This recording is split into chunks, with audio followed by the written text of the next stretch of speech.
The planet had no real name, only a broken number in old star charts. Long ago it had been green. Now it was gray and silent, covered in ash and twisted metal. The sky stayed dark even during the day, filled with heavy clouds that smelled of burned stone. This world had been abandoned after a brutal alien war, and no one came here anymore. No one except one human. Ethan Hale moved slowly through the ruins of a fallen city. His boots crunched over broken glass and old bone fragments. His suit was scratched and faded, patched many times with quick repairs. The emblem of the Human Exploration Corps on his chest was almost worn away. He was alone. Ethan had been sent as part of a small research team to study alien ruins, but the mission went wrong. A reactor meltdown forced the evacuation ships to leave early. Ethan had been separated during the chaos. By the time he reached the extraction point, the ships were gone. That was 6 days ago. Since then, he survived on emergency rations, recycled water, and stubborn will. Humans were good at that, surviving when logic said they should not. His scanner beeped softly. A weak life signal flickered on the display. Ethan stopped.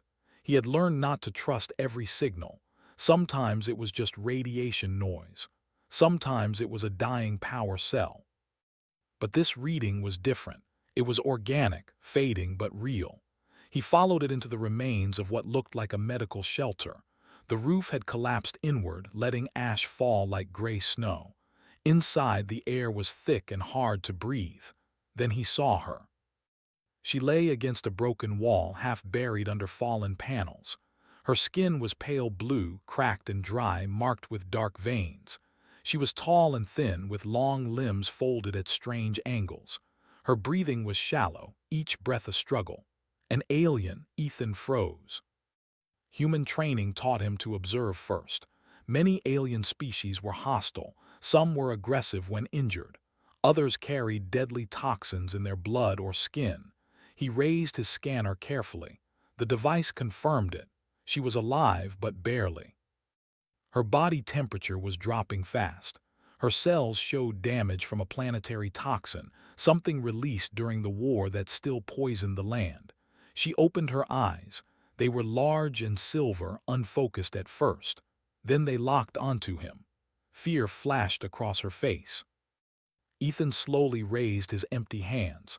"I'm not here to hurt you," he said, knowing she might not understand the words. His translator chip activated, trying to match her language patterns. Her lips moved. No sound came out at first.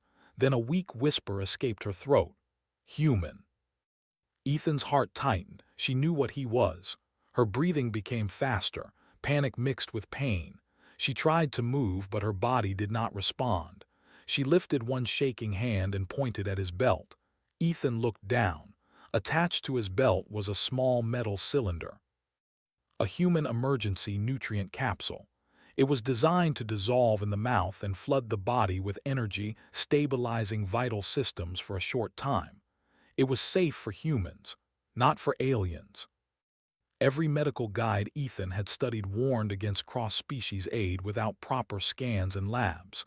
Different biology could react badly. A single mistake could kill both patient and rescuer. The alien woman swallowed hard.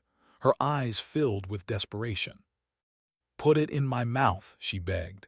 The translator finished its work. The words were clear. Ethan felt the weight of the moment press down on him. His hand hovered near the capsule but did not touch it. If he gave it to her, it might poison her, or explode her cells. Or do nothing at all. If he did nothing, she would die within minutes. He knelt beside her slowly, keeping his movements calm. "I don't know if this will help you," he said softly, even if she only understood the tone. "It's made for humans." She looked at him, her silver eyes sharp despite her weakness. "I know," she whispered.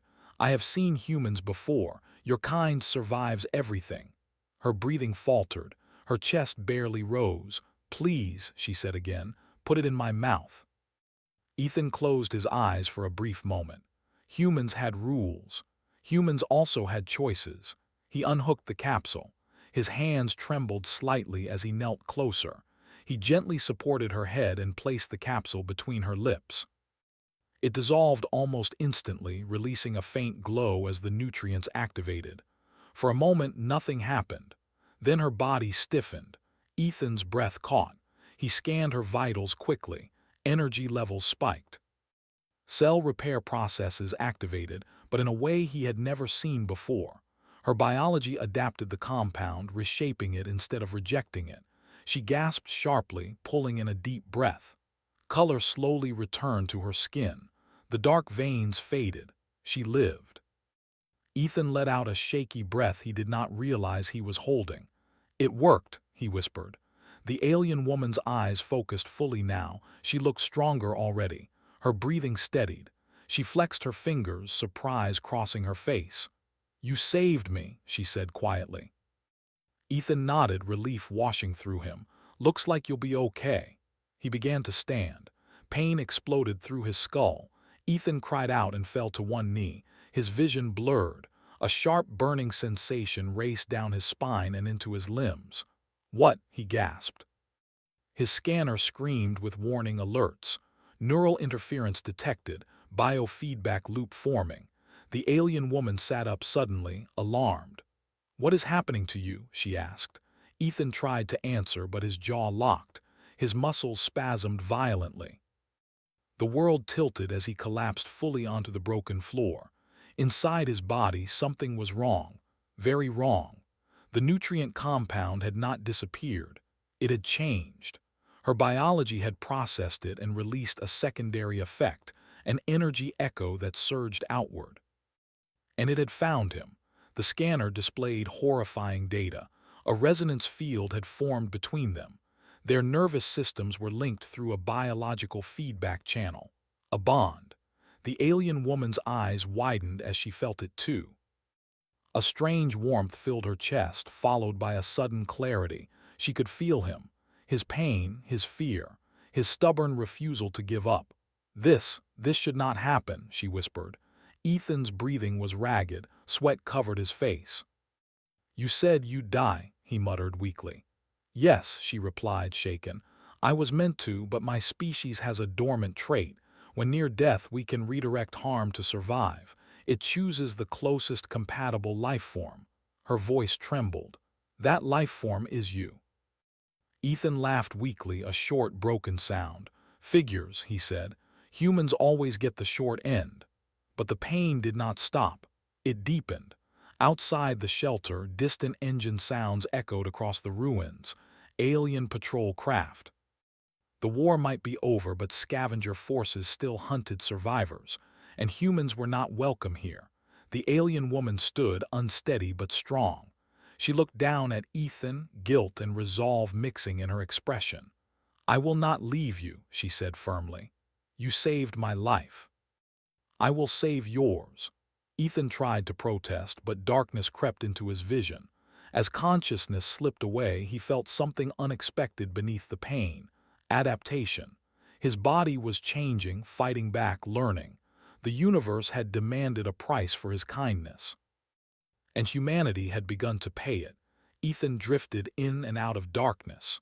Sometimes he heard wind moving through broken metal. Sometimes he felt strong arms lifting him, carrying him over uneven ground. Pain stayed with him always, like fire under his skin, but it no longer felt wild. It felt controlled, almost guided. When he finally opened his eyes, the sky above him was moving. Not the clouds, the ground. He realized he was being carried. The alien woman walked carefully through the ruins, holding Ethan against her chest. Her steps were steady, much stronger than before. Her breathing was calm, too calm considering what she had survived.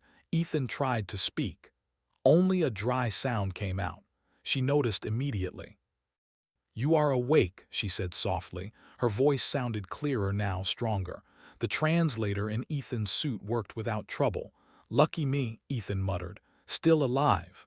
"You should not be," she replied honestly. "The bond should have killed you already." "That's comforting." She slowed and gently lowered him onto a flat piece of broken stone inside a narrow alley between collapsed buildings. The walls blocked most of the wind and hid them from the open sky. Ethan's scanner was still active. Warning symbols filled the display, but new data appeared too: adaptation markers, neural stability indicators, energy redistribution. Human biology was doing what it always did when pushed too far. It refused to quit. "You saved me," the alien woman said again, as if the words were still strange to her. "My name is Salith." "Ethan," he replied, "human bad luck specialist." She almost smiled, almost. She sat beside him, her posture tense. "I can feel you," she said. "Your thoughts are faint, but your emotions are loud. Pain, determination, anger, and something else." "Stubbornness," Ethan said. "It's a human thing." Salith looked down at her hands. They no longer shook. Her skin had fully healed, smoother and brighter than before. Thin lines of light moved faintly under the surface, like slow currents. "My people call what happened a survival echo," she said. "When one of us is close to death, our body creates a field. It pulls strength from the nearest compatible being." "And nobody thought to warn visitors?" Ethan asked. "We were never meant to need outsiders," she replied quietly. "And humans were never meant to be compatible." Ethan closed his eyes as another wave of pain rolled through him. His jaw clenched, but he did not scream. Salith felt it instantly. "I am hurting you," she said, voice tight. "You didn't ask for a war-torn planet full of poison either," Ethan replied. "Life's unfair like that." She looked at him sharply. "You should hate me." He shrugged weakly. "Too tired." The distant hum of engines returned, louder this time. Salith's head snapped up. "Patrols," she said. "Scavenger forces. They collect survivors, not to save them." Ethan forced himself to sit up. His muscles protested, but they obeyed. "Then we move." "You cannot walk." "Watch me." He pushed himself to his feet, leaning heavily on a broken wall. His legs shook, but they held. Salith stared at him, stunned. "The bond is changing you," she said. "It is feeding your nervous system instead of draining it." "Humans adapt," Ethan replied. "You'll hear that a lot if we live." They moved together through narrow paths, avoiding open areas. Salith led, her senses sharp. Ethan followed, using ruins and debris to support himself. As they moved, something strange happened. Salith began to feel lighter, stronger. Each time Ethan endured pain without collapsing, energy flowed back through the bond. Not enough to heal him fully, but enough to stabilize him, enough to keep him alive. "This is impossible," she whispered. "The bond only takes, it never gives." "Guess nobody told it about humans," Ethan said.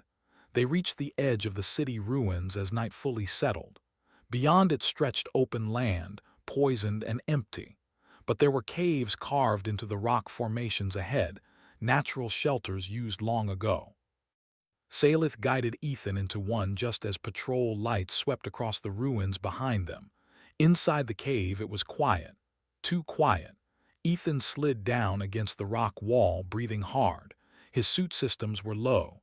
His food reserves were nearly gone. Salith knelt in front of him. "You are running out of time," she said. "Even with adaptation, your body is under constant attack." Ethan nodded. "Story of my life." She hesitated, then placed her hand against his chest. Through the bond, she felt his heart, steady, stubborn, refusing to slow. "I can try something," she said. "It may help or it may end you." "Join the list," Ethan replied. "Do it." She closed her eyes. The lines of light under her skin brightened. The bond tightened. Ethan cried out as energy surged through him.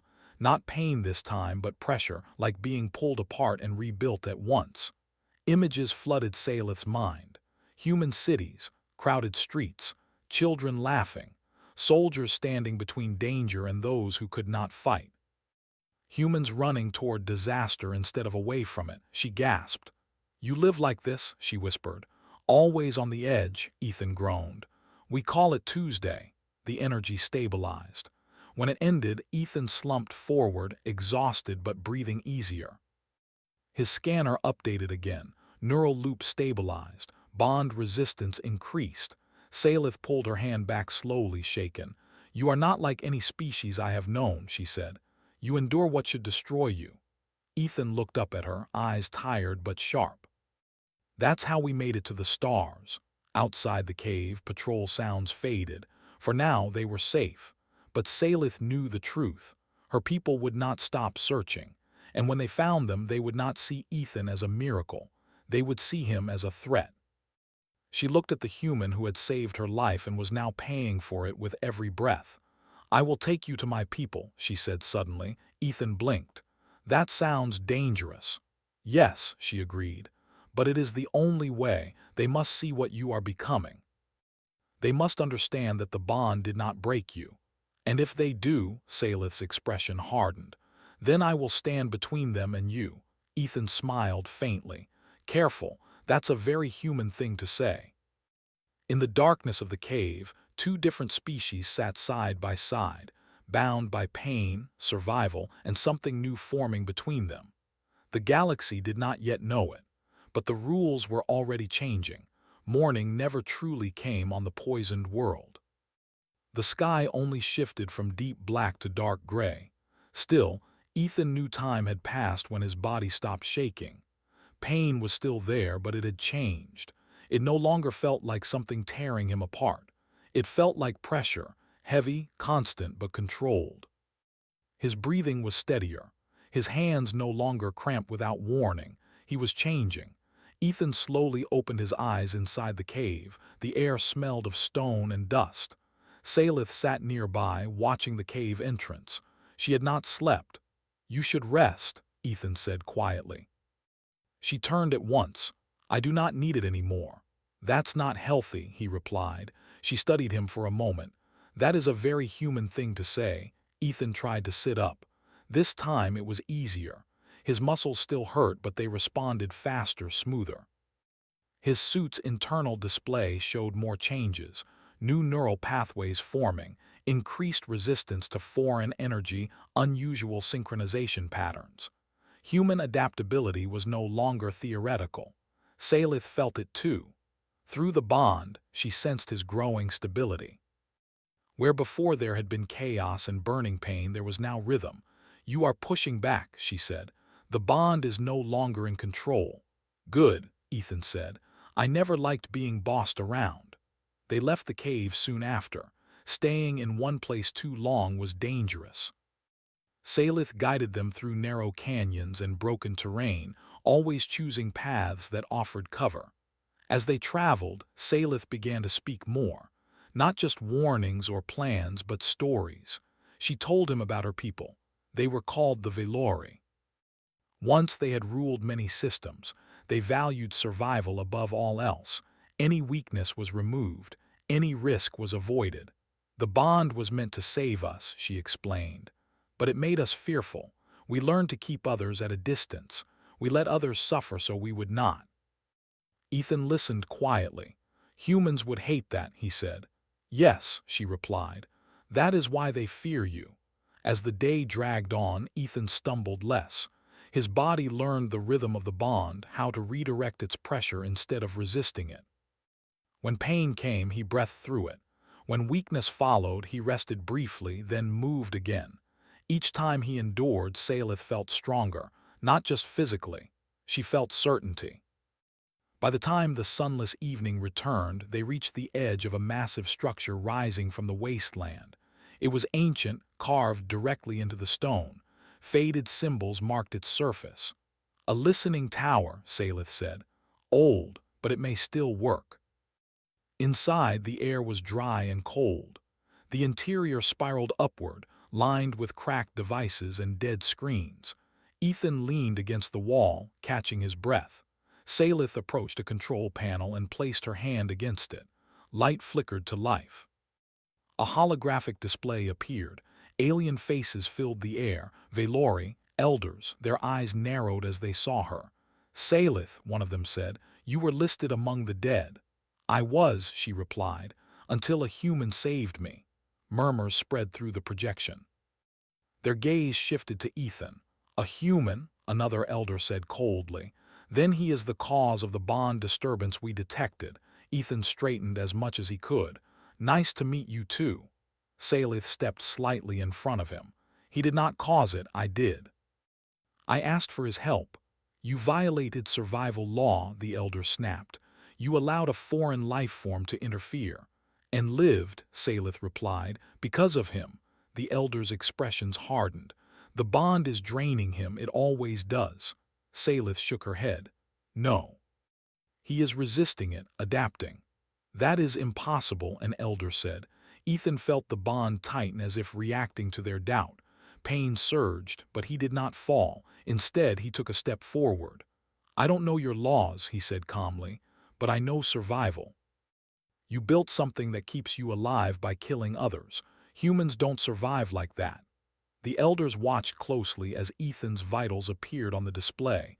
Data streamed in, adaptation levels rising, neural feedback stabilizing. Silence filled the chamber. This has never happened, one elder whispered. Salith turned to Ethan, eyes wide. They are seeing it now. A warning alarm suddenly blared. Salith spun back to the display. Scavenger forces, she said. They have traced the signal. The elders reacted instantly. Sever the connection. Abandon the tower. No, Salith said firmly. You will send help now. You demand much, an elder replied. For one who broke law. I demand survival, she said. True survival. Learn from him or fall as we nearly did. The transmission cut off. Ethan exhaled slowly. Well, that could have gone worse. Before Salith could reply, explosions rocked the outer structure. The tower shook violently. Dust rained from the ceiling. They are here, Salith said. We must move. They ran through collapsing corridors as alien scavengers breached the lower levels. Energy blasts lit the darkness behind them. Ethan's body screamed with effort, but he ran. Not fast, not clean, but forward. At one point, a blast struck nearby, throwing him against a wall. Pain flared brighter than ever. His vision darkened. Salith felt it instantly. She screamed his name and rushed to him. Stay with me, she said, gripping his shoulders. Through the bond, Ethan felt her fear, and something else. Strength flowed from him to her. The bond reversed again. Salith stood, energy surging through her. She turned and faced the attackers. Her movements were faster than before, stronger, controlled. The scavengers hesitated. She struck, not with rage but with precision. Energy pulses forced the attackers back, collapsing the corridor and sealing the path.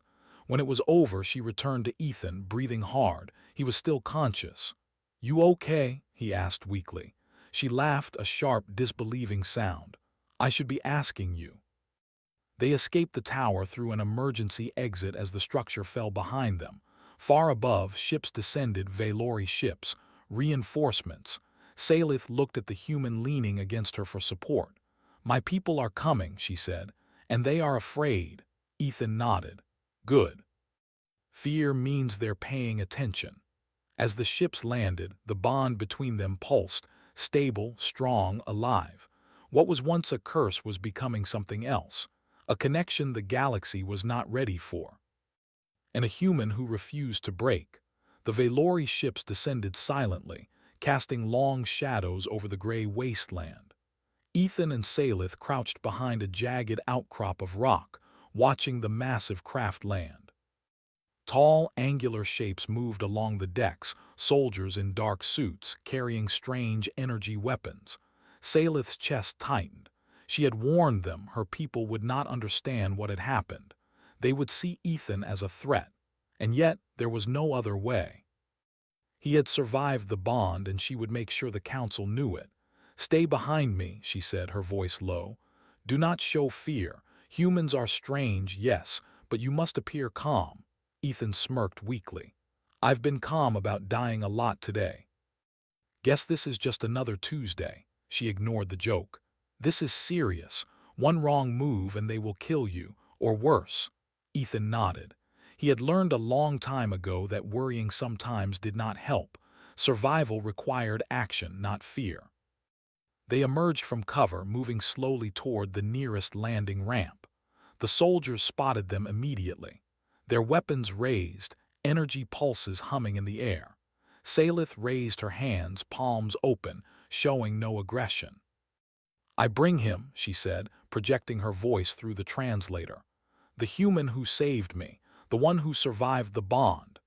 The soldiers hesitated, communicating rapidly with hand signals and devices Ethan could not understand.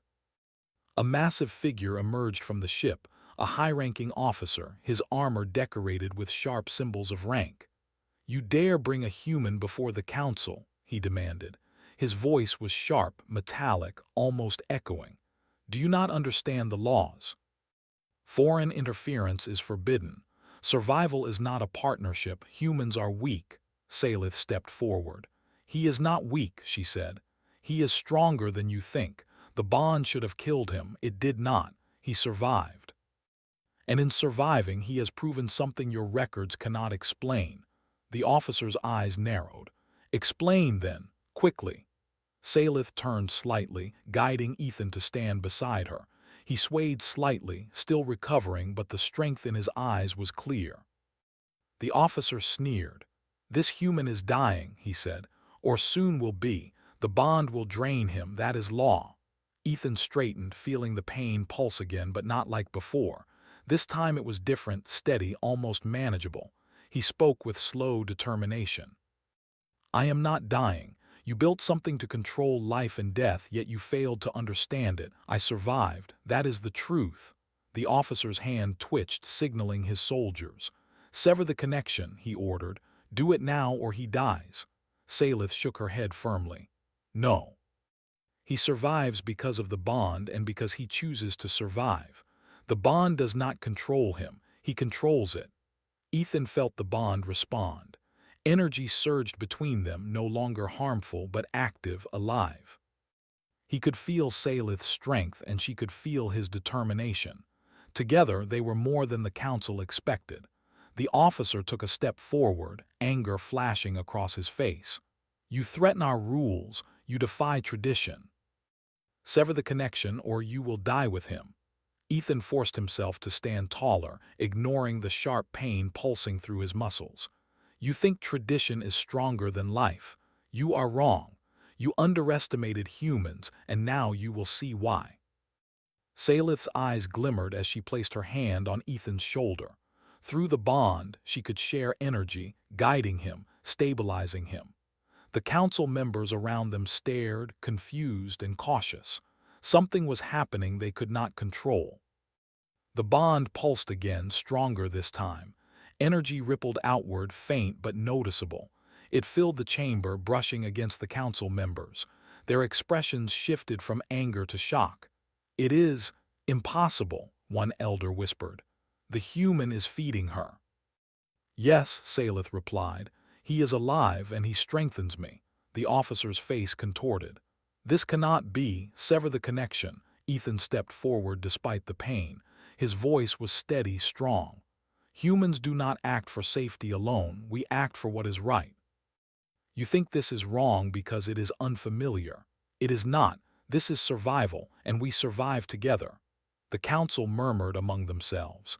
Energy patterns on their displays showed adaptation, strength, stability. The human was no longer a victim. He was a partner. The officer's jaw tightened. He reached for a control device, intending to forcefully sever the bond. Before he could act, Salith moved. She extended her arms, releasing a pulse of energy amplified by the bond. The device in the officer's hand exploded silently, the energy dispersing harmlessly but decisively. The soldiers froze, fear flashing in their eyes. The officer stepped back, trembling slightly. How is this possible?" Ethan took a deep breath. Pain still came in waves, but he no longer flinched. "You built a system to take strength, not share it. You underestimated life, and you underestimated humans. That is your mistake." The room went silent. Salith's chest heaved with exertion, but she remained strong. She looked at Ethan, admiration and relief in her eyes. The council elders slowly began to understand. Data and records could not explain what they saw. The human did not weaken. He did not die. He adapted. He gave energy back to the one he saved. One elder spoke finally, voice low and reluctant. "Perhaps we have been wrong. Perhaps survival is more than control. Perhaps we have underestimated what life can do when one refuses to break. Salith nodded. You are seeing the truth. Humans endure. Humans adapt. And when we choose to work together, survival becomes more than law. The officer gritted his teeth but said nothing. His soldiers lowered their weapons, unsure what to do next. Ethan felt the bond tighten one last time, not as pain, but as connection. He could feel Salith's heart, her strength, her resolve.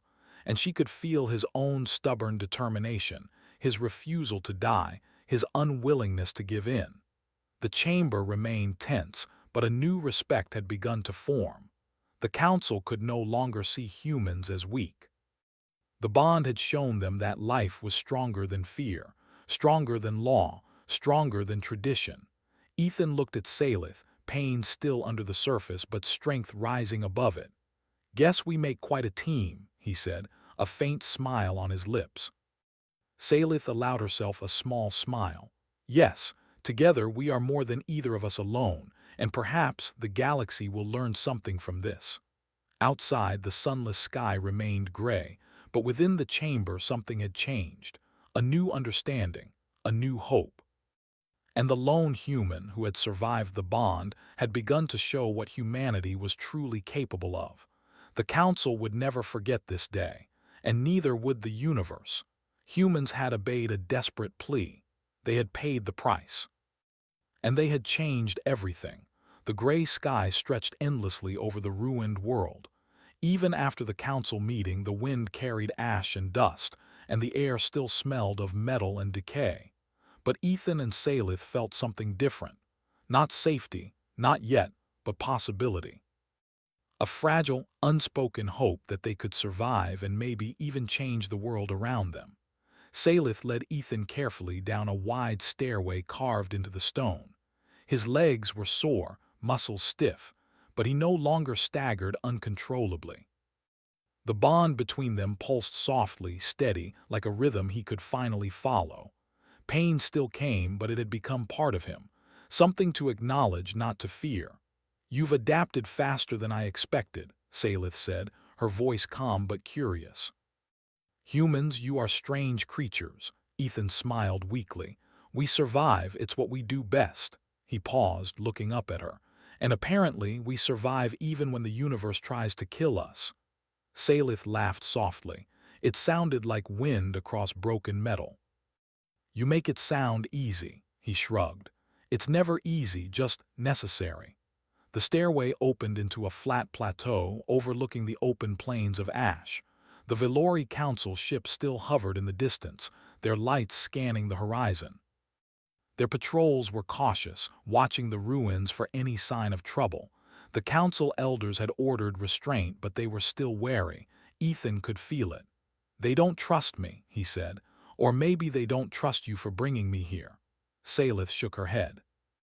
They are learning, slowly. The bond has shown them something they cannot deny. You survived, you strengthened me. That is unheard of. I guess the galaxy isn't ready for humans yet, Ethan said with a faint grin. But that doesn't mean we don't try. Salith regarded him closely, her silver eyes bright in the dim light. You are unlike any being I have ever known. And yet, I am beginning to understand something about your species. You endure because it is right, not because it is safe, not because it is convenient, but because you must, and because someone else's life matters. Ethan's chest ached, though not with pain from the bond. It was the weight of her words, the realization that even an alien species with incredible power could not grasp what humans did every day. Compassion in the face of danger, courage even when survival was uncertain, stubbornness that refused to give in. I don't know if it's courage or stupidity, he admitted. Maybe both. Salith tilted her head. Perhaps that is why your species survives when others fail. They continued walking across the plateau.